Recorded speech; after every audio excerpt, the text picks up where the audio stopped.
there, welcome. I feel like I'm going, hey there, hey there. Let's try and keep that a little stiller. Take two.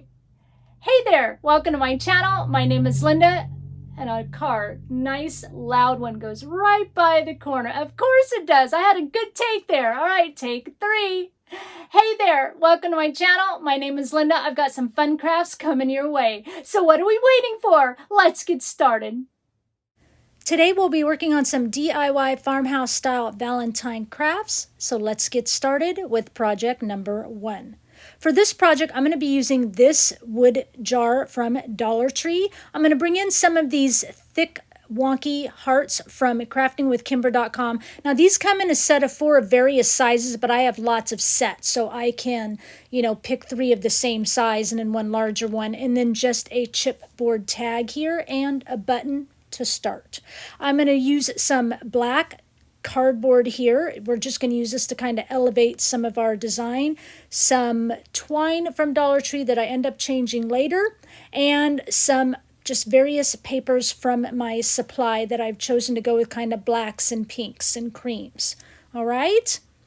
Yeah, this design at the very end, I kept walking by it and I'm like, something's not sitting right. So when you see the final look, it's going to look a little bit different to you. So the first thing I'm doing is just taking off the paper off of the front, and I'm just getting off a little bit of stuff off around the edges too, even though I'm completely covering the front and back, just in case my paper's cut a little bit short or anything like that. I'm going to remove off around the edges. This is what it looks like, and I'll paint around that as well. I've got the back already cut, traced, ready to go, just black cardstock, and then I'm going to use Debbie's Design Diary DIY chalk paint and little black dress. Now on the front, actually what I was going to do is use the cardboard and some paper to just elevate it.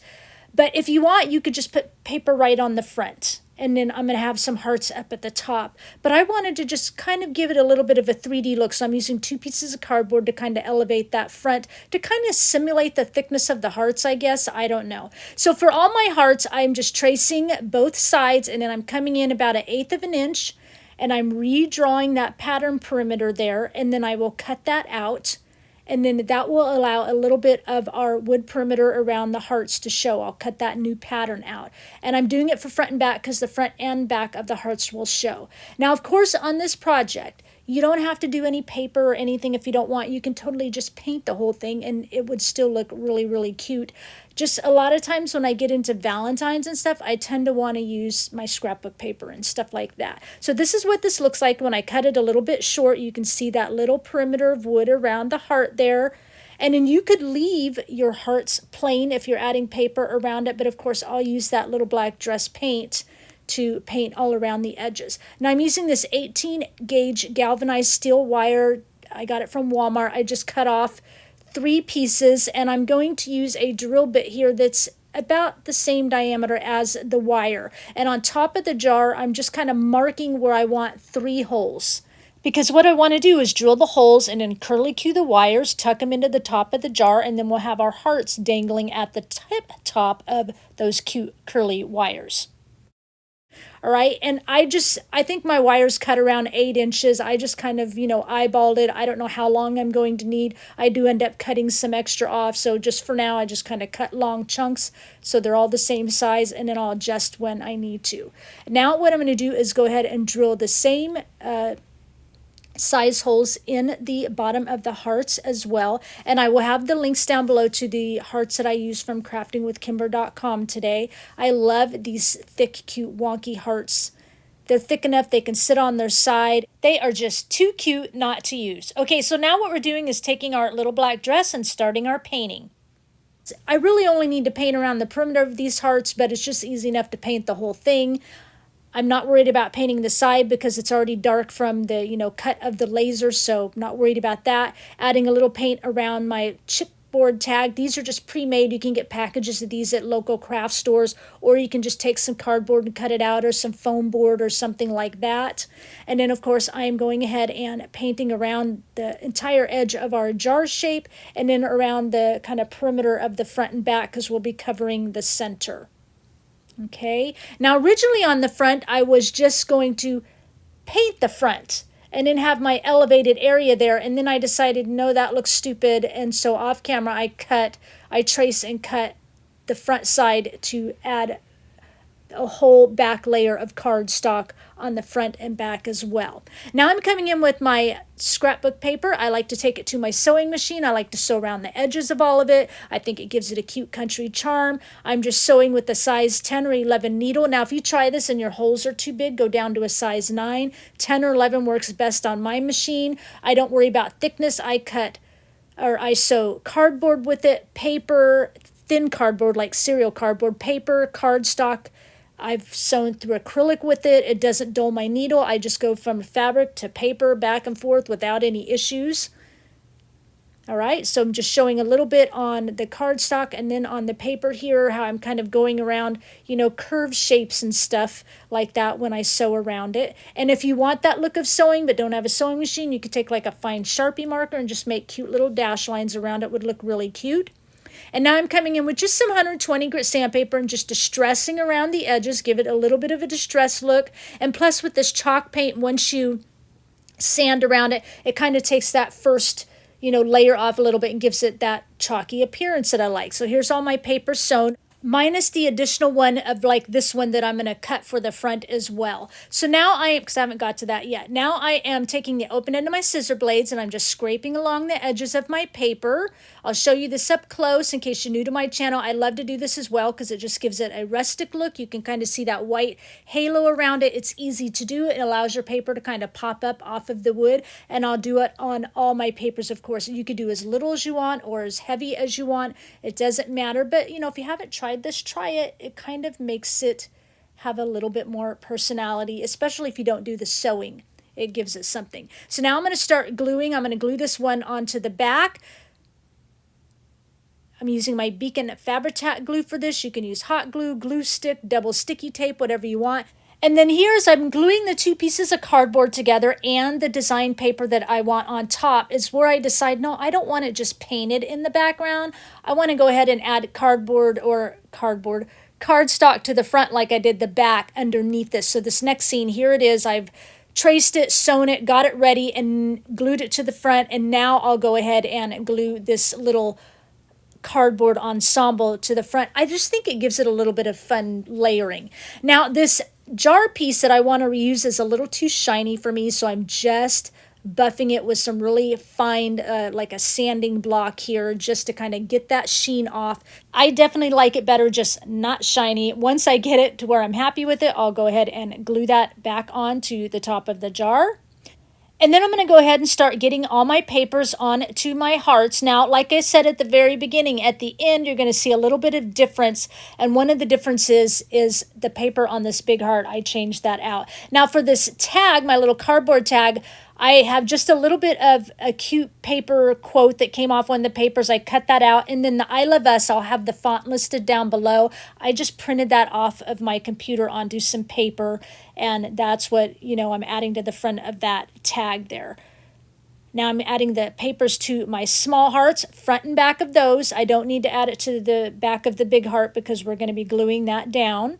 But the small hearts, definitely you can see that, from both sides. I like my back sides finished off. Here I'm going to go ahead and glue the big heart on in the center.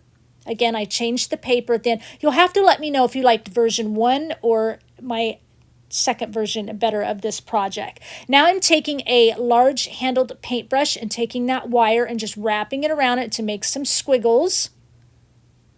I think I just do like 3 or 4 little squiggles. You can do as many as you want, of course. And I'm just using some little Gorilla Glue and I'm tucking it down into the little holes I drilled at the top of our jar. And I'm using the Gorilla Glue versus the Fabrica glue because it has like a tinier little spout. So I can get it really fine on that so I can get it down into the hole so it doesn't make such a globby mess at the top of the jar. Now, what I'm doing here is wrapping some twine around the center of the heart. When you see the final looks, that twine's gone. Ripped it off. But you could You could keep this look if you liked it, but I kept walking by it for days like, what is bugging me about this project? And it was kind of this front ensemble. So I wrapped the twine around the heart 3 times, made a bow, and now I've got 3 more little pieces of cardboard here that I'm gluing together because I want to add that little cardboard tag with the I love us phrase in the center. And if I don't add that underneath the tag won't lay level. It'll kind of fall down to the center of the heart if it's understandable. And I want it to lay more level because that bow is a little bit taller. I want that tag to lay level up against that bow. And then at the end of my twine here, I'm just adding a couple of beads. Those are going to be gone at the end too. But I just add some beads at the end of the twine and I'll tie it in a knot, and cut off the excess here. Gluing my little bow down and then gluing my little tag right up over that bow. So it's nice and level with that cardboard there. And then I've got a little button here. I'm gluing that down kind of in the center to make it look like we, used a button to kind of glue it all or sew it all down to the bow. And then here's where I'm going to go ahead and tie my twine tails into a knot at the end and cut off the excess so our beads don't fall off. And then on the back here, I added an easel. Now, this easel came off of one of these signs from Dollar Tree, and it happens to be one of those that when you take the easel off, see the 4 holes there? They're like little prongs. So when you pull it out, you can just kind of straighten the prongs up again. And then I laid it on the back of the jar and I just hammered those prongs back in. It's not one of those little easels, that need to be screwed in. They're little prongs. So you just hammer them back in and now we've got an easel on there. And it sits up when I get it there, just nice. Now I'm coming in with some more glue and I'm adding my hearts onto the top of the wires. And here I'm using super glue actually so that because I want to get my hearts on and I want them to get stuck really quick so they don't keep turning as it's drying. And by using the super glue and getting the hearts on there, then it would just like dry pretty instantly, as you know, and stay in position. And then of course I'm trying to keep that toxic glue away from Bella as she's helping me down there. But once I get these hearts on, this project is complete.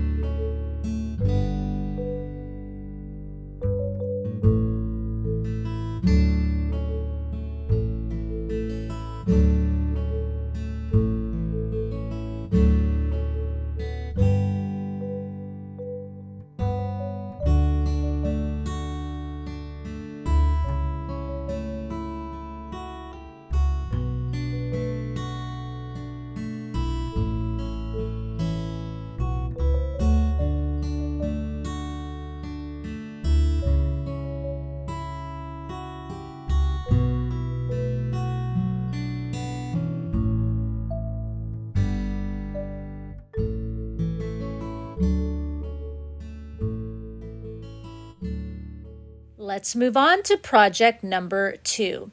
For this project, this is a dupe, okay? I saw it on Pinterest. I'm like, I've got to make that. It's so cute. Now, I do use some different materials, but it is a dupe. This is not my own. Whoever made this originally, thank you, because this is so stinking cute. Now, the original is made with cork, so that's an idea for you, but I wanted to make it out of wood, and so I went to the hardware store, bought an 8-foot round dowel. It's like 1 5/16 measure all the way around. And then my bottom here is just a leftover piece of a candlestick holder I cut in half. I think she originally used you can find it at Hobby Lobby. They're a package of 5 and they're like little candle cups in the unfinished wood section. And then I'm going to use a wood heart from craftingwithkimber.com, not this one because I change it later. My husband and I cut these down to 2 1/4 inches. I'm going to be using a hole punch from my supply that's 1 1/4 inches because it fits the inside, the ends of the circle, on the wood dowel perfectly. But yes, these are 2 1/4 inches. We could have made them longer, but we thought just maybe 1/4 inch hanging off each edge of our candlestick. Like this is what we figured. If it was too long off one, it might want to tip back or something like that. So we just wanted a little bit off the front and back of the candlestick. These are all the papers I'm going to be using. Just scrapbook paper for my supply. I'm going in with blacks and creams, some reds, and then some pink tones. I tend to want to scrapbook a lot. When I do papers, Valentines with my papers, I like reds, creams, blacks, and pinks through my Valentine season. That's just kind of the color palette I like. And they look a little bit kind of vintage antique-y as well. So now what I'm doing is, here's my 1 1/4 inch circle punch. It fits the end of those dowels perfectly. I'll do the front and back of the dowel. So I'm just going to sit here and cut out 2 pieces of whatever colors I want to use for each of my dowels. Now, as you can see, I have a lot of papers here. Basically, I picked like 1 paper for each dowel. And I guess I need to mention that I have 15 dowels here. So yes, if you have cork, I thought cork was a great idea because it would be really lightweight, but then it would also be a lot smaller. And I wanted mine to be a lot bigger, more as a cute home decor piece. So I chose to find, you know, a larger size wood dowel. Now you could use any size wood dowels you want. You know, 1 inch size is probably about the size of a cork if you want to go that small. All right, and a hole punch is key because it just makes it really nice. So here's all my pieces cut out, and then I've got them arranged in the order that I want them to be on my paper. And I actually did go in and use some of the papers doubly, so I didn't actually end up using all 15 papers. For this next step, I do need a piece of wire here. This is 18 gauge. It says dark annealed wire on it. I think I got it at Walmart. It might have just been at a hardware store. I cannot remember, but I just cut off a chunk. I will end up shortening it later. And then I was going to use this 3/8 inch black and cream with ribbon from Hobby Lobby, but later I decide I need a little bit wider ribbon. And now what I want to do is just take that centerpiece off of that candlestick holder because, you know, otherwise it's not going to lay flat. And then the next thing I need to do is I need to mark where all my dowels come together, where they join, because that's where I'm going to add my glue. So I'm starting at the bottom in the center of that whole row, and I'm marking a line all the way across, and I'm going to do this all the way up to the top of my pyramid of dowels, okay?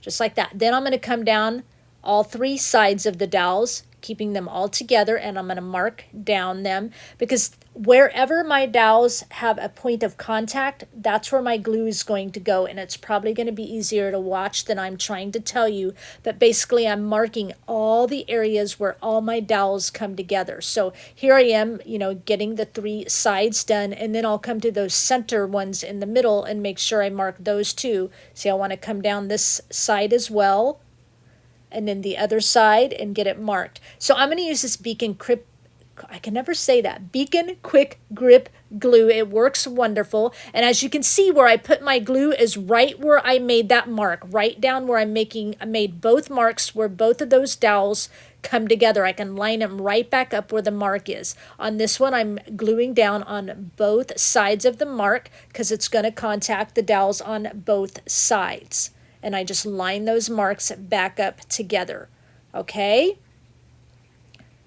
Right, and then I decide here, like, wait a minute, that glue might come out the bottom, so now I'm moving it all down onto a piece of wax paper so it doesn't stick to my desk. So add that first. It's an afterthought, like, the glue might kind of come out the back, off the bottom a little bit, and might stick to my desk. So, all right, now they're on wax paper. We'll continue gluing. Can you see here where my glue tip is right at the edge of that pencil mark? I'm just going straight down in a line, and I'll find the other pencil mark and go straight down in a line right below that mark. I'm going to set that to the side a minute because then I realize there's a few other ones I need to get into place first, depending on where the mark is, especially like that second row and that second dowel in. It's got marks on all sides, so I need to actually come in and get that one first because it contacts every dowel around it. So, but see how I'm just right where it marks, and I'm just doing a line of glue all the way down. That really helped a lot. That way, a bunch of glue and just a nice thin line. It doesn't have to be too thick. That way, a bunch of that glue will just contact the dowels and not leak all out around the sides.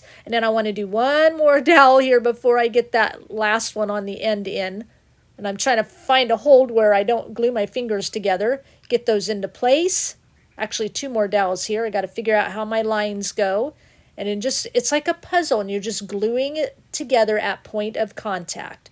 All right, I'll get that one into place. Then I can glue this one on because it contacts 2 points. So hope this is understandable. This is the way it was easy for me, just so you don't see all the glue. And you don't. It actually looks really nice. So I'll continue this process all the way up. And then once that's done, this is what it looks like, but I can't glue it to the top of the candlestick here because the roundness of those dowels makes it wobbly. So I need a piece of wood across the bottom. And I do have a scrap piece of wood here that you see me holding in my left hand, but I don't want it that thick because I just want a really thin piece. This one is probably about 1/8 of an inch thin that I'm using my craft knife on, and using the thicker piece of wood as a guide to kind of run my craft knife along, but it's thin enough that I can just kind of make a few cuts on the front and back and snap back and forth, but I'm actually making it the length and width of this other piece, which is about the thickness of like a paint stick, because those are probably about 1/4 inch thick, and this wood I'm going to end up with is about 1/8 inch thick, and I'm going to set it kind of toward the back so you don't see it as much from the front. Okay, and then that will help us to be able to glue to the dowels. We're going to set all that aside for now. I'm taking all my hole punches here, and yes, I considered sewing all of them, but I thought, oh my gosh, that's like 30 circles. Nope, I'm out. So I am just going to add some texture to it by, taking the open end of my scissor blades and scraping along the edges. I tell you guys all the time, even if you don't sew, you can just do this method and it's just as cute, and I'm going to prove it right here. I do off camera add some paint splatters to the front of this a little bit, so that adds a little bit more texture. But I'll do it to all the circles front and back, and of course the hearts front and back. Now what I got to do is kind of separate here, because I'm taking some chalk inks that I have here, a red, a pink, and a black, and I'm separating my colors so it's easy enough to also add a little more texture to it and kind of give a shadowing around it. I'm just taking, like my red chalk. Did I say chalk paint a minute ago? Chalk ink pads, sorry about that, and I'm chalking around the edges, or inking around the edges of all my red pieces, and then I'll take the pink chalk ink pad and ink around those, and it just allows it, besides scraping along the edges, allows it to just have a little bit of definition as it's sitting on that wood as well. So I'll do that to all my pieces. It's really quick and easy, just right on the edge around the circle, gives a little bit of shadowing, kind of like when you're painting and you want to shadow around the edges a little bit, give it a little bit of definition. That's what these ink pads can do. And as with paint, so you can see the look there on the right, with and without, it's very subtle, but it does add that little bit of interest. Now you can make it less subtle and ink a little bit darker, but I'm just doing it a little bit lighter. You will see it quite a bit here. I can show you with the black ink. You see it a little bit more, because of course black tends to show up more. See the left versus the right. So can you see the difference in that? So you can choose if you do this. And I do like to use chalk ink pads versus like pigment ink pads, because they do dry faster. So that's just my preference. So I'll finish doing that, and then we'll get on to the next step here. But even though this is speeded up, it still goes really fast. So now I'm doing is taking a big upholstery needle and poking a hole in the top of our little tree here, our dowel tree, and in one side of the heart. And then I'm using that same drill bit I used in the first project, because it's just the same size I need. And I'm going to drill a hole in the top of that and in the top of the heart. And we're going to add wire, kind of like we did on our jar, right? Except we're not going to curly cue it. This is so cute. Really, whoever originally made this, thank you. I know I kind of duped it, but I did use different materials. So cute. Now what we're doing is going ahead, and I took a picture of the way I wanted my patterns to be on my dowels, and going ahead and just kind of starting that process. And then of course I don't show it, but I'm do the exact same on the other side. Remember, because we cut circles or punched circles for the front and back of our dowels. So whatever paper's on the front, that same paper is going to go on the back of that each particular dowel. So I'm just arranging it how I want. I love how the blacks and the reds and the pinks kind of look together. You can do whatever colors you want. And you don't have to use, I think I end up like using 13 papers instead of 15. I doubled up on a couple. You could just use 2 or 3 designs of paper. You don't have to use as many designs as I did. You could paint them if you just wanted to paint red, black, pink, or whatever 3 colors you like for Valentine's would be just as cute as well, versus punching out, papers for the dowels, however you want to do it. Now I'm adding my papers to the front and back of my hearts. And now I'm going to do my wires here. I figured out what length I needed, and I just made a nice kind of round curvy arc with the wire. adding a little super glue here. I'm going to pop it into the heart. Again, super glue so that it'll set up really quick, and then adding the super glue on the other end. And I just hold it there for just, 30 seconds or so it doesn't keep moving and holds into place, and I can still kind of clean up any that might have leaked out the top. And then this is the ribbon I decided to go with. It's from Hobby Lobby as well, and I also want to use a little bit of moss. You don't have to. I thought the moss would be cute because, again, it's on the original that I am duping, and I actually kind of like it, just a tiny bit. So I made a little bow. I added some moss here at the top, made a little bow, and I glued that right at the base of that wire. And then I'm adding some glue just right in the crevice in some areas and kind of tucking that moss in just a tiny, tiny bit. And now I'm marking at the bottom of my dowels where it's going to contact that wood, just like when we glued the dowels together, right? And I'm adding a line of glue on all those areas I marked all the way down, leaving about a 1/2 inch at the top where there's no glue because that board is going to sit to the back of those dowels, so it's not seen as much. And then I'll add that board on there. Perfect. And then we can go ahead and add our glue to our leftover candlestick, and get that setting on there. So perfectly cute. And now I'm adding a little bit more moss here in the bottom, just in a couple little tuck-in spots. And then I'll add another piece of ribbon here that I've just tied into a knot. And then off camera, I do a little bit of paint splattering with it. And that makes this project complete.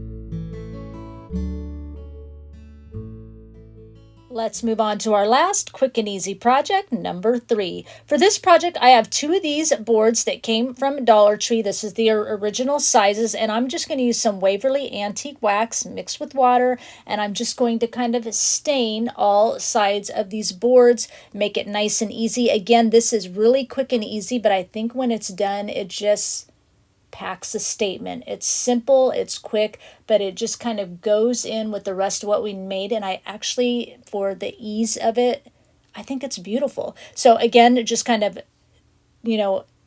doing a stain here, and then off camera I'll go ahead and just kind of take some sandpaper and distress around the edges and stuff. You can see here all a little bit of distressing, lighter in some areas, and then I picked a couple pieces of paper for each one that matches the papers and things we've been doing. Like on this big one, I did a little strip on the left and a bigger strip on the right. I love how it says Speedy Telegrams at the bottom of that paper, like it's gonna, this is a telegram of what I'm telling you. And then this next piece has the stripe at the bottom, a little piece of paper at the top. And I'm just kind of gluing it, just spot gluing it together so it'll hold it in place, because off camera, I'll go ahead and take these to the sewing machine and sew around them like I did on the first project. So here's what it looks like. It's sewn around, and I went ahead and distressed around the edges with the scissor blades. We've seen that in the last 2 projects. We know what we're doing. So the next thing I'm going to do is add my quotes to both of my signs. I'm going to do vinyl on one, and I use my XTool M1 machine to do wood on another. And I did this, it's in 2 printables for you. So one of the printables, when I cut my wood, I designed it with a plus sign. And each set of printables, you're going to have the quote together in case you want to just make one sign, or the quote will be separated in case you want to split it into 2 like I've done. But when I was trying to decide, I wanted to put a little heart on it, I decided I like the heart in the center versus the plus, so that's what I went with. So then I made another set, quote together, quote apart, with the heart in the center. So you either have the plus sign or the heart sign quote together if you want to make one sign, quote apart if you want to make two signs, so it's easy for you, okay? Again, I'm going to do wood on one and vinyl on the other just to make it fun, but I made these so you can just print them out on paper, as we've done many times as we're crafting. You can just print it out onto your scrapbook paper and then put that onto your wood, or maybe you want to frame it, something like that. So I'm going to take Debbie's Design Diary little black dress here, and Dixie Belle chalk paint in the color Rustic Red, just to paint my wood pieces. So I'm going to paint the words in black and then the hearts in red, nice and easy. I'm not going to distress the wood words. I want to leave them black so they're in its entirety and not so distressed, so that they really kind of pop out against the paper. But the red hearts, I think they look cute with just a little bit of distressing, and I do 2 coats of each color on all the wood pieces. So those are ready to go. I'm going to go ahead and add my vinyl to this smaller paper for our smaller sign here. And this is just a line from my very favorite love poem of all times by E. E. Cummings. I just love it. Basically, like the first little paragraph is, I carry your heart with me. I carry it in my heart.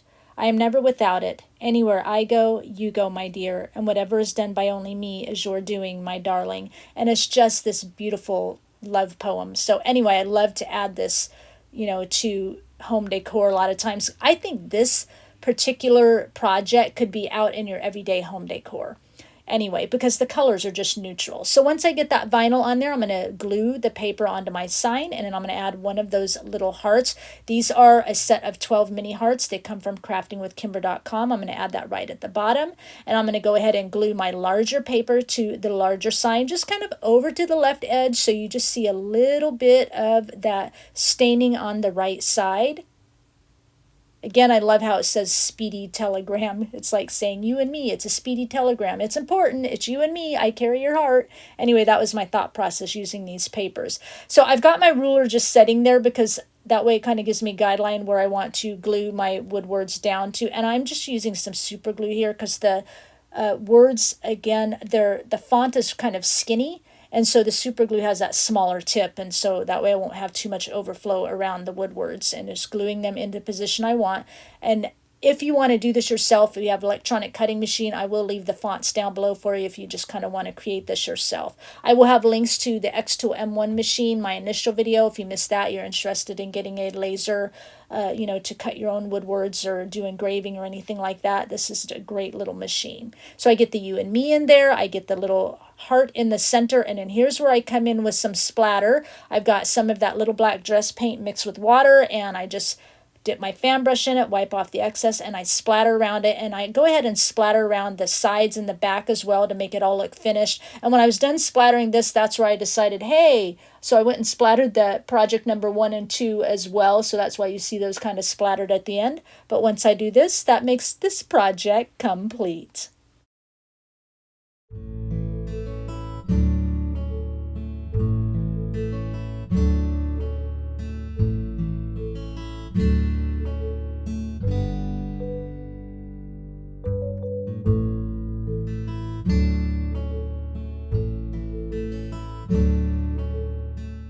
So I hope you like all the projects I came up with. Leave me a comment down below and let me know which one was your favorite. In our very first project, did you like the original, or did you like how I ended up changing it at the end? I'm just curious to see what you thought. Please give this video a thumbs up, and if you walked in here for the first time, you're just checking things out, you're digging what you saw, make sure before you click off you hit that subscribe button and notification bell so you don't miss out on another project from me. Before I go, I'm going to leave you with one final thought. Hoping, trusting, waiting. 3 words, small but mighty and filled with patience from the heart. It's often so difficult to hand over our control to God, who knows exactly what we need. It's difficult because we can't control the outcome the way we want it to be, and we definitely can't control the timeline as to when we want it done. So in order to succeed and reach the finish line, we must offer up our sacrifice to the one who can change our destiny. We must offer with hope that God will fix it soon, and we must offer it with trust, knowing that He can do all things for His glory, and then we wait. We wait for His perfect timing, and through the season of waiting, we have to be willing to let it go and let God work it out. Waiting can be the most frustrating part. When the season seems endless, we have to muster up our endurance to carry forth the torch of patience, to continue on. And sometimes as we wait, the quiet, when God isn't answering, can seem deafening. It's in this time that it's important to be relentless as we pour out our hearts to God. We have to keep our lines of communication open with Him so that He can walk us through every moment of what is happening around us and give us comfort as we need it. We have to know that God does hear us, even when we feel unheard. We have to have the courage to listen, be still, and know that He is God and He will provide the answer. In this long season of waiting, God has the power to take us to higher heights in our relationship with Him and show us a deeper sense of His mercy and grace. He will give us an assured reliance in His ability to give us what we need, and He will give us His strength to depend on Him. It's important to hold on to His strength through the entire ordeal because this is what we need to endure as He holds us and carries us through it all. He will never leave us by ourselves to defend against the enemy. As we wait, God will have our protection close to His side, and He will fire darts at the one who tries to steal our joy. Then one day, during this waiting, as we are patiently trusting God to fight our fight, the sun will come up over the horizon. The wait will be over. The enemy will have been defeated, and our hope will be renewed as God will turn to us and say, "See, I have done a new thing for you, my child. Taste and see that it is good." I thank you for sharing your time with me, and I'll talk with you again soon. Bye.